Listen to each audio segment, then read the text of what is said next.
আমরা তোমাদের জন্য করব, তোমরা আমাদের জন্য করবে। এই 6টি বছর যদি নিজের জীবনে অধ্যাপনা করো, তাহলে আগামী জীবন হবে কত সুন্দর। একবার কি ভেবে দেখেছো? তোমরা কি চাও না তোমরা প্রতিষ্ঠিত হয়ে তোমাদের পিতা মাতার মুখে হাসি ফোটাবে? আজকে তোমাদের এলামুনায় আমাদের বাংলাদেশের প্রধানমন্ত্রী জনাব তারেক রহমান একই স্বপ্ন দেখছেন।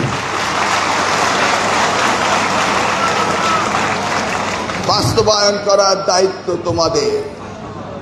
তোমরা এই দেশের ভবিষ্যৎ, তোমরা এই দেশের প্রাণকণা। আগামী দিনে এই দেশকে উজ্জীবিত করবে। তোমরা নিজেকে, তোমাদের পরিবারকে, তোমাদের সকলকে দেওয়ার সময় তোমাদের এখন। অতএব এই সময়টাকে সবচেয়ে বেশি কাজে লাগাতে হবে। চিন্তা করে দেখো, যারা এসএসসি পরীক্ষা দিবে তারা এই সামনের কতদিন যদি সুন্দরভাবে পড়াশোনা করতে পারো, নিজেকে প্রতিষ্ঠিত করতে পারো, তাহলে আগামী দিন তোমাদের জন্য সুনিশ্চিত সামনের পথগুলো হবে সুন্দর, মসৃণ।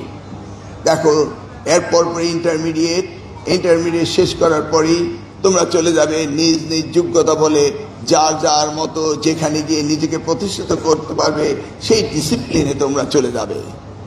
সামান্য কটি বছর, 10টি বছর এসএসসি পড়ার পরে সামনে রয়েছে আর 6টি বছর।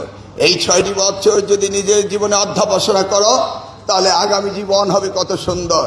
একবার কি ভেবে দেখেছো? প্রত্যেকের অভিভাবক তাকিয়ে আছে তাদের সন্তানের দিকে। একটি অভিভাবকের সবচেয়ে বেশি ইনভেস্টমেন্ট হচ্ছে তার সন্তানদের লেখাপড়া। এর চেয়ে বড় ইনভেস্টমেন্ট হতে পারে না।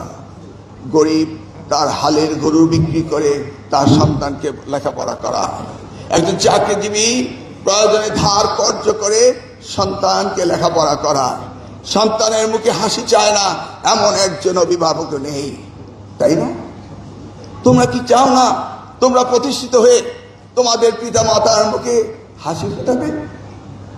এই দায়িত্বটি তোমাদের হৃদয়ে ধারণ করতে হবে এবং এই ভালোবাসা, এই দায়িত্ব নিয়ে তোমাদেরকে আজকের দিনের প্রত্যেকটি মুহূর্তকে কাজে লাগাতে হবে। দেখো, রাষ্ট্র তোমাদের জন্য যা প্রয়োজনীয়তা করছে, কোনোদিকেই কার্পণ্যতা করা হচ্ছে না। এই স্পেশাল কলেজটিকে কত না সুবিধা সরকার থেকে দেওয়া হচ্ছে, তা আমরা কি তোমাদেরকে চাইতে পারি না? ইংরেজিতে বলে ওয়ান হ্যান্ড ওয়াশেস আদার্স। আমরা তোমাদের জন্য করব, তোমরা আমাদের জন্য করবে। তবে সবচেয়ে বেশি প্রয়োজন হচ্ছে ভ্যালুস। প্রথম ফ্যামিলি ভ্যালুস, রিলিজিয়াস ভ্যালুস। এই ভ্যালুসগুলি আমাদের থাকতে হবে।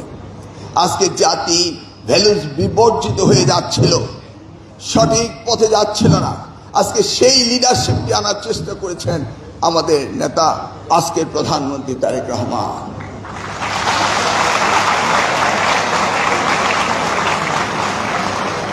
তোমরা হচ্ছে এই যে আমাদের প্রধানমন্ত্রী, তার দৃষ্টিতে অন্যরূপ, ভিন্ন রূপ। এই দৃষ্টিকে তোমরা দেখোনি?